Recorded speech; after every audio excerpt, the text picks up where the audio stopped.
Buckle up, guys. Today we are going to witness the setup of a courtroom showdown that practically writes itself. Right from the opening seconds, the narrator frames this as a classic contradiction case. A man who insists he is not a sovereign citizen, yet appears ready to deploy every argument straight out of that playbook.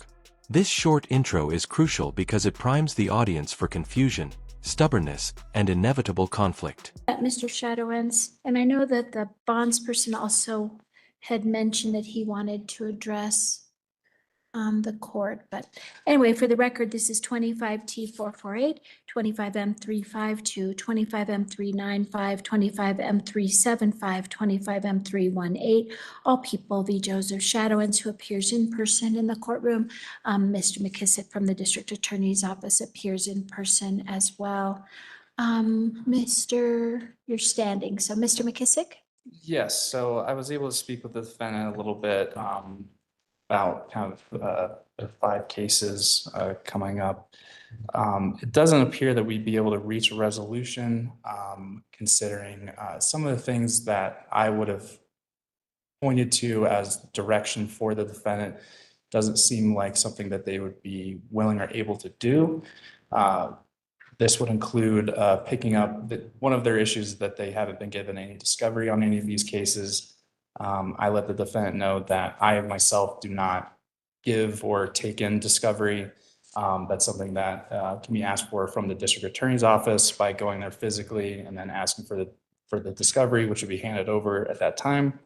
The defendant let me know that that would not be possible for them, that he was told that if he were to go to the district attorney's office that he would be arrested.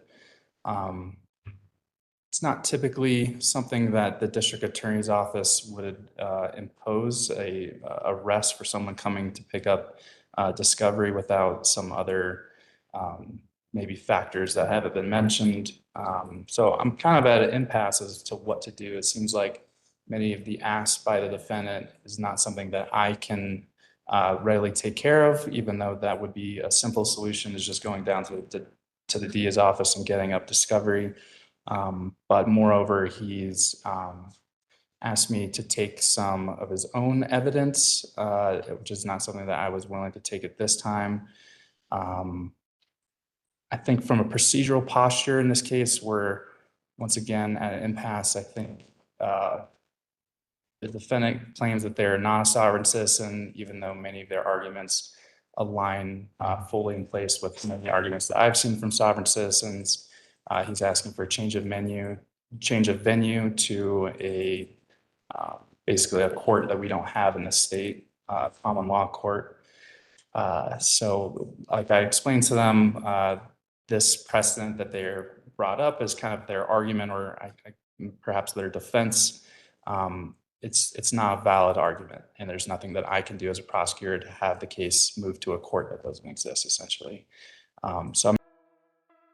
All right, guys, now we step into the courtroom where reality immediately collides with expectation.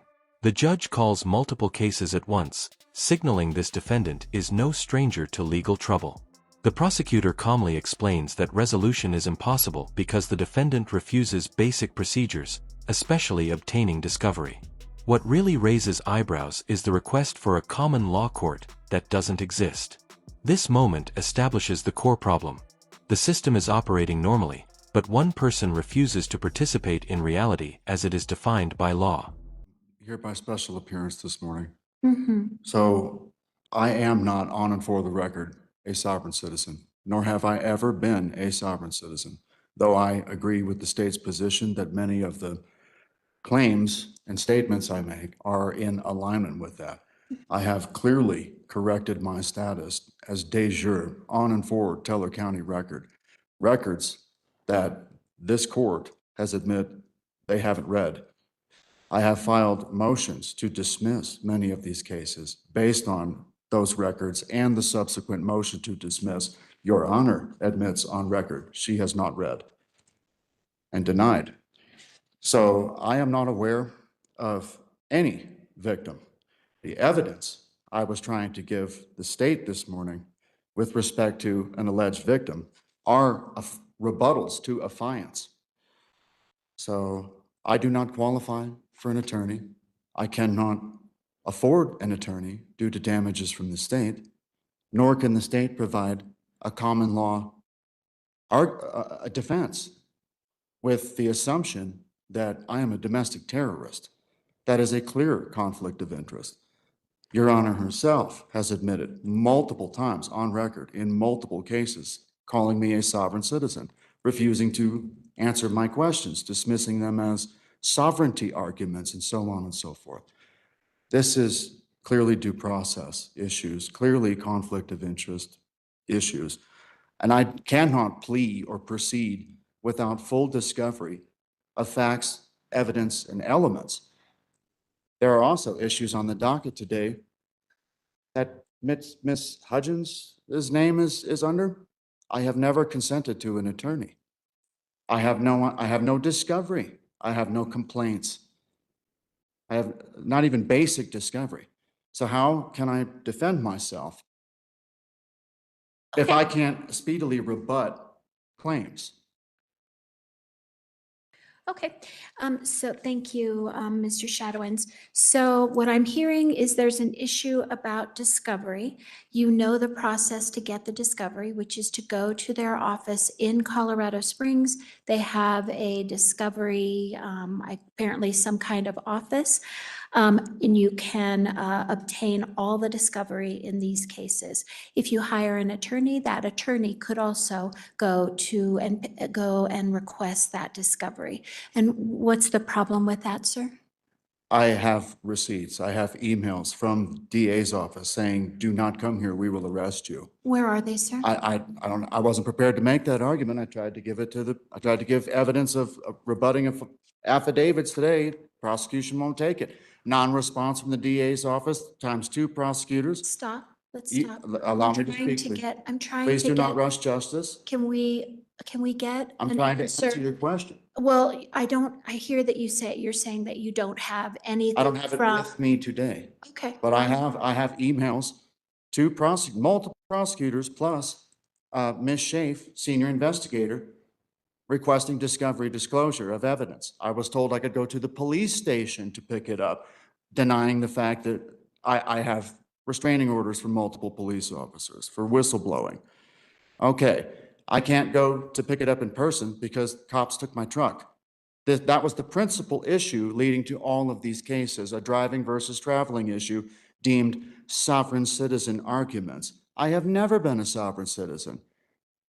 I have common law standing on file with the county, and I cannot get a common law court. So at this point, I don't know how to proceed without evidence. I can't plead without evidence other than non-assumpsit by way of confession and avoidance, and invoke my right to.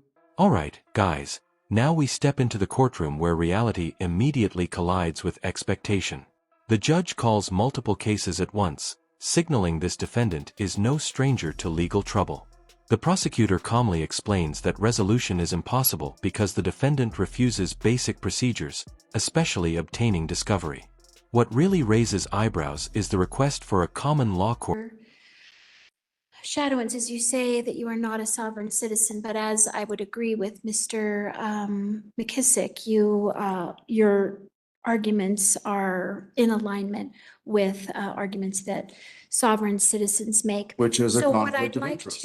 what I would like to say, I'm not making the argument, it's you You are. called me a sovereign citizen yourself, Judge. So I would say at this point, Mr. Shadowins, that your arguments do align with sovereign citizen arguments. Object, personal opinion bias. I get you. So it looks like you have someone here who perhaps could take you to the district attorney's office in Colorado Springs, although I know because of your past failures to appear, he's had to post bonds, and I think he had some questions about that. Yes, do I have clearance to not be arrested if I go and try to petition for discovery? I do not wish to motion for discovery with jurisdiction issues raised by the state not affording me the opportunity to rebut. The state twice raised the issue of jurisdiction, and I was not afforded a rebuttal. These affidavits clearly rebutted, and there's no notary present in the court today. Mr. Kissick will not allow me to submit evidence. in my defense. So, you know, the thing also, Mr. Shadowins, is it's very confusing to follow your arguments. That's because I'm common law and you don't recognize that, which is the bias and conflict of interest. That is absurd. That is an absurd argument, Mr. Shadowins, and I will not. Objection, personal opinion. Thank you. I Fine. have made my ruling. It's absurd. So here's what I would, I did, and I will say that I did read the documents that you did file, Mr. Shadowins. Even though your handwriting is not easy for me, I had to, you filed, the last thing that you filed, your motion to dismiss was filed on the day of your last court appearance, and I did not have the time to look at that beforehand. Motion to reconsider? Okay. That makes no sense. Haven't ruled. You only asked to reconsider if I've already ruled. You dismissed my motion. I have not. All right, guys, before things explode, the video deliberately pauses for a sponsor break, and this timing matters more than it seems. The courtroom tension has been built, confusion is high, and the audience is primed for a meltdown. This interruption acts like the calm before a storm, resetting the viewer's attention right before the defendant takes center stage. When court resumes, the tone is no longer procedural or neutral.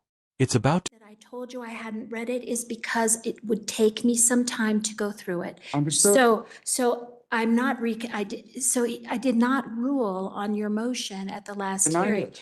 In regard to due process of law, I went through your motion for dismissal, Mr. Shadowins, and in regard to due process of law, there's really no clarity about what specifically you're concerned about, but you have, as far as due process rights to be heard and to, let's see, to understand, well, to be heard and to have really, it says no one shall be condemned without an opportunity to be heard. So you have had the opportunity to be heard. You've appeared in court. There is no violation of due process of law.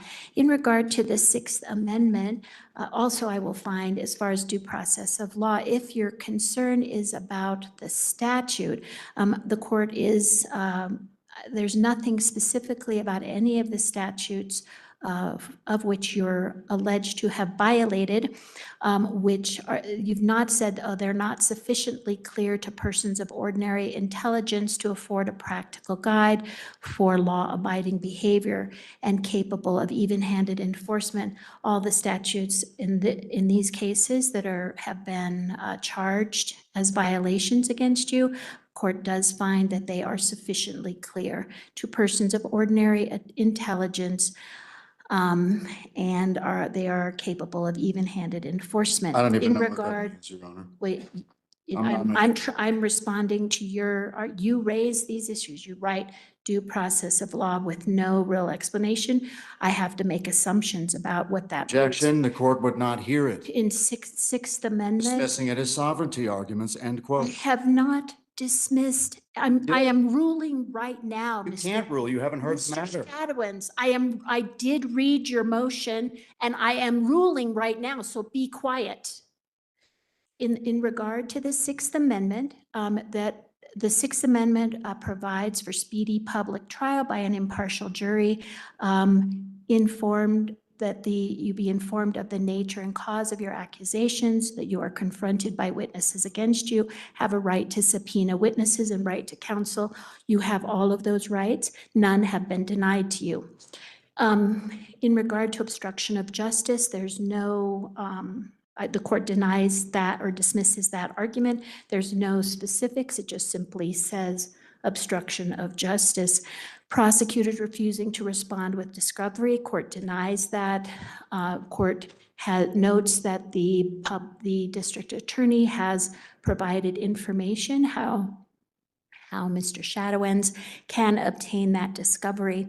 In regard to state can't be an injured party, the state does file the cases to enforce public laws and publish violators. The primary goal of the state is to ensure justice for the community, not just, Please. not just a specific individual's loss. So that is, so I deny your Point of clarity, dismiss. please. Objection, point So- of clarity. No, sir, I am ruling. It's my opportunity to talk. You're not hearing me. You can write down what you. I did write it down. You're You not reading the complete statements. No, You're sir, not reading the complete, I'd like to. Buckle up, guys, because this is where the contradiction fully reveals itself. The defendant opens by declaring he is absolutely not a sovereign citizen, then immediately claims special appearances, de jure status, common law standing, and systemic bias. He rejects counsel, claims no victim exists, and insists the court has already wronged him. Every sentence adds another layer of confusion. This segment perfectly captures the paradox. A man denying an identity while speaking entirely in its language, leaving the court struggling to even anchor the discussion. you're not going to be reading Let that. the record show the court. is You denying can me a always defense. file that, Mr. Shadow. I did. I I did. have- It's on file. All right, I have ruled that, that nothing about the state, the fact that that all your cases are the state of Colorado versus you does not prevent those cases from proceeding forward. Those cases will continue. In regard to change of venue, there's no reason under Rule 21A of the Colorado Rules of Criminal Procedure to find that you would not be able to obtain a fair or expeditious trial in Teller County. So I deny that request at this time. If you wish to submit some additional information about why you think there should be a change of venue under Rule 21, you should follow the rules there. I do. It's No, right here. I'd like to irrevocable- read it for the record. please. Irrevocable trust is an absurd argument. Traveling, not driving, I did rule on the record in this, on that issue before. In People v. Zen, the right to drive a car on public roads is not a fundamental right. States do have the right to regulate the use of motor vehicles on roads in this Prove state. up the claim of a so that- contract of a so valid that- driver's license. So that argument regarding traveling, not driving is denied. Impossibility to obtain your driver's license. I have no authority over the Department of Motor Vehicles. That's something you will have to deal with the Department of Motor Vehicles about. You have been in this courtroom all morning and heard different people talk about their efforts to obtain their driver's license. You can certainly get that information from the Department of Motor Vehicles. In regard to WebEx authorization, you are authorized to appear by WebEx, and you have appeared by WebEx on the last court date. Again, you raise the same issue regarding discovery. I have already advised you that how you get that discovery. All I can do is say, well, if the clerks did not get message regarding your request to appear by WebEx, and that's why you had a failure to appear, we do the best we can. We're not perfect, but we do try and get information to you as quickly as possible. Again, you have no injured party, the victim listed as the state of Colorado. Again, that is not the state of Colorado represented by the district attorney's office is representing the rights of the public And the judge and the jail and the. to enforce the laws. No, anyway, I rule, you can interrupt and try and prevent me from saying things. Not Mr. reading the Shadow. complete record, ma'am. I am reading it and. I object. I understand you object, and that's Here's fine. my objection. No, as far as a valid warrant, you actually did have valid warrants in 25M375, 25M352, and 25M318. You also had summonses in 25T448 and 25M395, which are authorized under Rule 4.1 of the Rules of Criminal Procedure. So I have ruled on your motion to dismiss, and it is denied. All right? May I approach the bench? Why? Why? Evidence. I don't need your evidence at this time. Evidence is generally something you present at trial. So, Understood. Thank That's you fine. for the point of clarity. I'm going to allow this gentleman to address bond. one second. I'm going to plead non-assumptive. Okay? That isn't a plea, but I can enter a, Not I can guilty. enter a guilty plea for, Not guilty. not guilty, sure. Not guilty. I can enter not guilty And- plea. Alright, guys, now the hearing spirals into logistical chaos. The discussion shifts to discovery, but instead of solutions, the defendant introduces emails, restraining orders, seized vehicles, and conspiracy-laced explanations. The infamous driving versus traveling argument enters the record, instantly signaling where this is heading. The judge attempts to slow things down, but clarity never arrives. This segment shows how legal proceedings break down when one party replaces evidence with narratives, turning simple procedural questions into endless circular debates. Some questions with you. I have to give you the Arguello advisement because. Sorry, the what? It's called the Arguello advisement. It's based on a case 772 P. Second 87. I have to ask these questions of you since we are setting all your cases for trial and you have no attorney. Do you understand that anything you say can be used against you? Yes. Do you understand you have the right to be represented by an attorney throughout these proceedings? Yes. Do you understand that if you cannot afford an attorney, one will be provided for you free of charge? You have to apply for the public defender and see if you're I don't eligible. qualify. Okay, all right. Do you understand I will appoint counsel if you want an attorney to represent you? Of course, you must be eligible for financially for their assistance. I'm not due to injury from the state. All right. Do you understand the charges against you are No. multiple, Mr. Shadowens? You have failure to display proof in 25T448. There's failure to display proof of insurance, which is a class 1 traffic misdemeanor carrying possible penalties of 10 days to 1 Due to year. disability, 10 days to 1 year. in the Impossibility. county jail, and or $500 to $1,000 fine. You're charged with driving under restraint, a class A traffic infraction carrying a fine.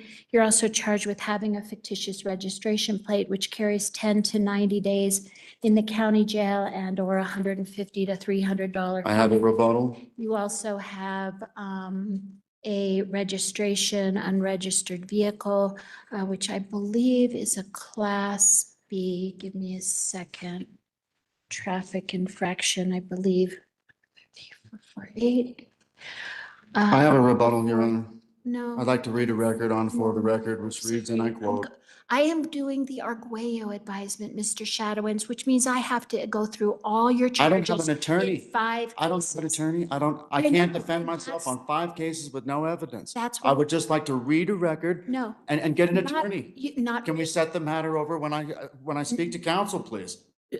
I have disabilities. Are I'm you going really to overwhelmed. hire counsel, Mr. I can't Shadowins? hire counsel. The court said they would appoint attorney. I don't apply. I don't qualify for a public defender. I'm gonna- Even though the public defender is named on some of these cases, I've never spoken to, Your Honor. We'll take them off. We'll make sure her name is off of that. But I am right now in the midst of the Arguello advisement. We're going to set your cases for trial. You're entering not guilties. We're setting your case for trial and pretrial readiness. To do that, I have to run through these questions with you. Thank you for the in point of order clarity. to- Can I take a moment to recess, please? Why? Because I have service-connected disabilities to include PTSD and schizophrenia, and I'm extremely overwhelmed due to the adversarial nature of this proceeding. Okay, go ahead, sir. When would you like me back? Give you 5 minutes. I'll give you 5 minutes. To 5 minutes. address bond, please. 5 minutes. John Maynard. I posted a bond for What's your name? John Maynard. Yeah. Hello, Mr. Maynard.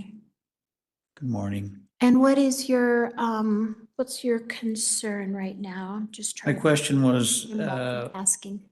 what are the criteria that will release the bond that I posted for Mr. Shadowins?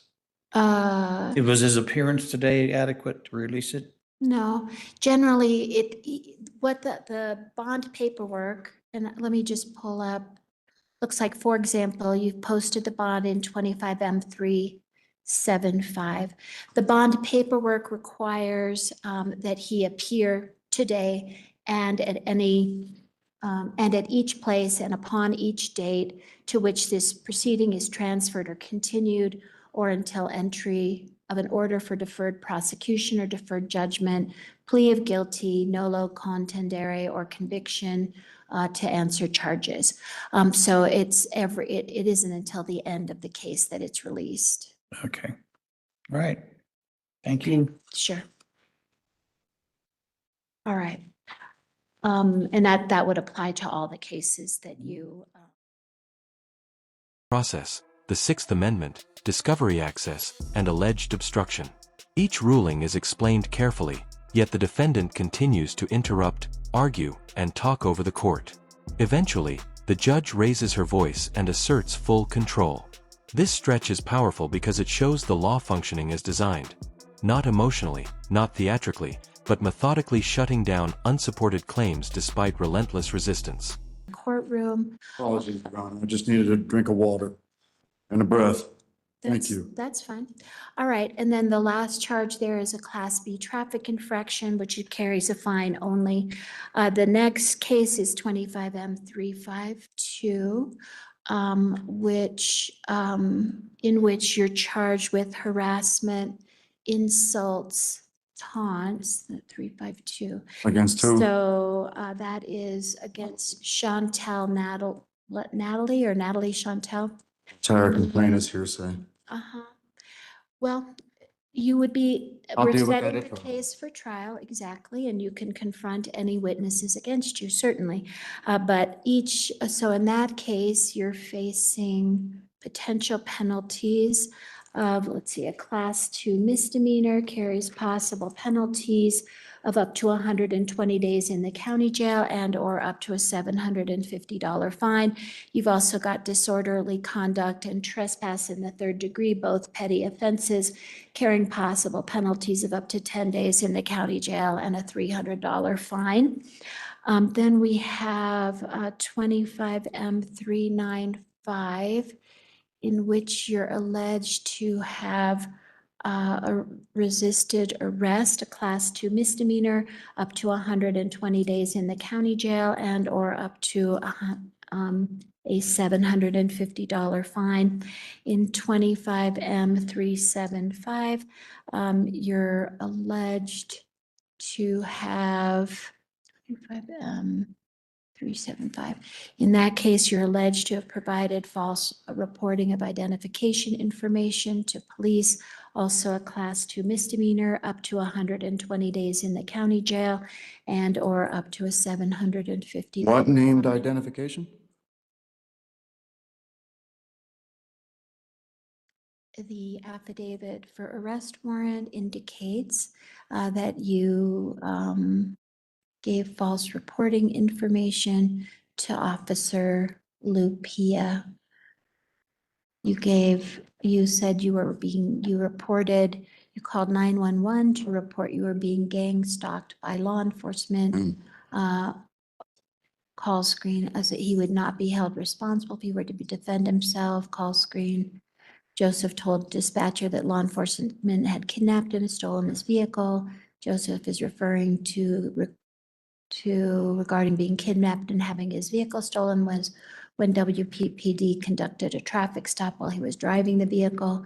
Probable cause was established for multiple violations and the vehicle was towed. He got a voluntary, so it's false reporting to law enforcement.